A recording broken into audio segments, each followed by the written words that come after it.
Assalamualaikum warahmatullahi wabarakatuh.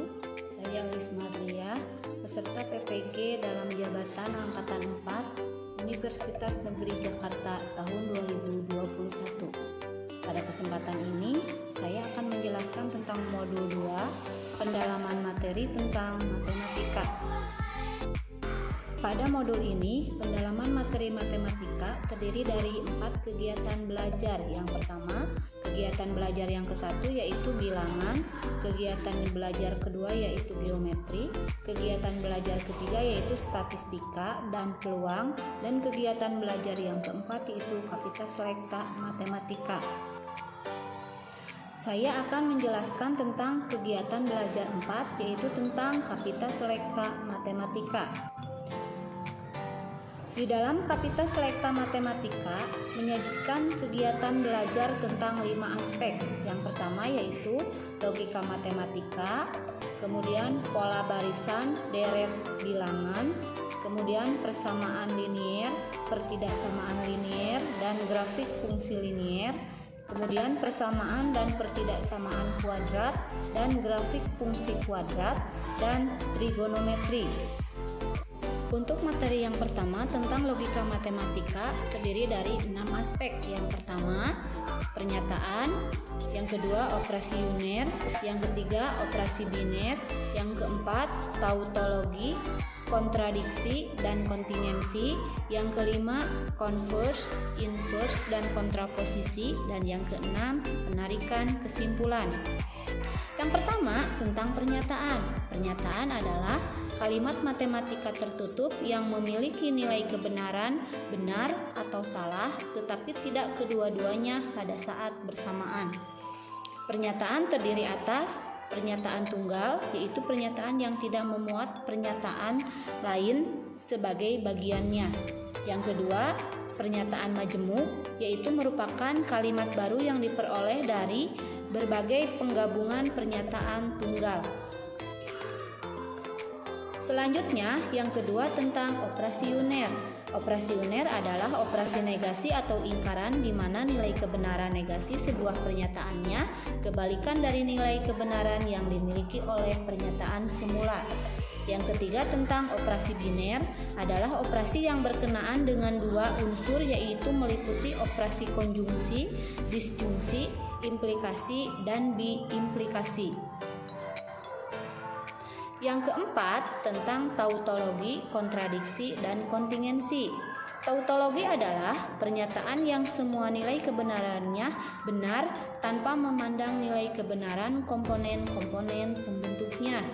Kontradiksi adalah pernyataan yang semua nilai kebenarannya salah tanpa memandang nilai kebenaran komponen-komponen pembentuknya.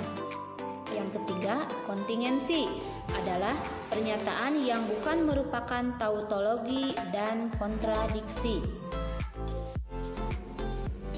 Yang kelima, tentang converse, inverse, dan kontraposisi.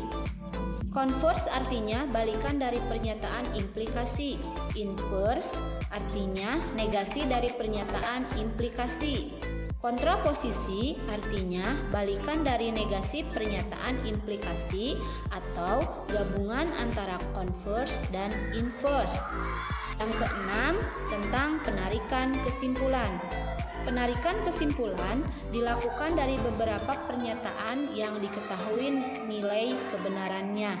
Penarikan kesimpulan sering juga disebut dengan argumen, yaitu merupakan serangkaian pernyataan-pernyataan yang mempunyai ungkapan pernyataan penarikan kesimpulan. Penarikan kesimpulan terdiri dari yang pertama modus ponen, kedua modus tollens, dan yang ketiga silogisme. Materi selanjutnya yaitu tentang pola barisan dan deret bilangan yang terdiri dari 3 aspek. Yang pertama penalaran deduktif, yang kedua penalaran induktif, yang ketiga pola barisan, pola bilangan, barisan, dan deret bilangan. Penalaran deduktif atau berpikir deduktif adalah kemampuan seseorang dalam menarik kesimpulan berdasarkan pernyataan-pernyataan yang bersifat umum. Penalaran induktif adalah kemampuan seseorang dalam menarik kesimpulan yang bersifat umum melalui pernyataan yang bersifat khusus. Kemudian yang ketiga tentang pola bilangan, barisan, dan deret bilangan. Pola bilangan adalah susunan bilangan yang memiliki aturan yang dalam menyusunnya membentuk suatu pola. Sedangkan barisan adalah urutan bilangan dari kiri ke kanan yang tersusun dengan pola tertentu. Sedangkan deret bilangan adalah urutan bilangan dari penjumlahan suku-suku dari suatu barisan. Selanjutnya, tentang persamaan linier, pertidaksamaan linier, dan grafik fungsi linier. Persamaan merupakan pernyataan matematika yang terdiri dari dua buah yang dipisahkan dengan tanda sama dengan. Sedangkan persamaan linier adalah suatu kalimat matematika yang mengandung dua atau lebih variabel yang derajat tertingginya satu yang dihubungkan dengan tanda sama dengan. Pertidaksamaan linier adalah suatu kalimat matematika yang mengandung satu atau lebih variabel dengan derajat tertingginya satu dan dihubungkan dengan tanda tidak sama dengan, kurang dari, lebih dari, kurang dari atau sama dengan, atau lebih dari atau sama dengan. Yang ketiga tentang grafik fungsi linier, yaitu dua garis dikatakan sejajar apabila dua garis tersebut tidak memiliki titik potong. Dua garis juga dikatakan tegak lurus apabila perkalian dua gradien sama dengan negatif 1. Selanjutnya tentang persamaan, pertidaksamaan, dan grafik fungsi kuadrat. Persamaan kuadrat adalah suatu kalimat matematika yang mengandung satu atau lebih variabel yang derajat tertingginya 2 yang dihubungkan dengan tanda sama dengan. Sedangkan pertidaksamaan kuadrat adalah suatu kalimat matematika yang mengandung satu atau lebih variabel yang derajat tertingginya 2 yang dihubungkan dengan tanda tidak sama dengan, atau kurang dari, atau lebih dari, atau kurang dari atau sama dengan, atau lebih dari atau sama dengan. Materi selanjutnya tentang trigonometri. Perbandingan trigonometri merupakan perbandingan yang berlaku pada segitiga siku-siku. Perbandingan trigonometri terdiri atas yang pertama sinus atau sin, yaitu perbandingan sisi segitiga yang ada di depan sudut dengan sisi miring. Yang kedua kosinus atau cos, yaitu perbandingan segitiga yang terletak di sudut dengan sisi miring. Yang ketiga tangen atau tan, yaitu perbandingan sisi segitiga yang ada di depan sudut dengan sisi segitiga yang terletak di sudut.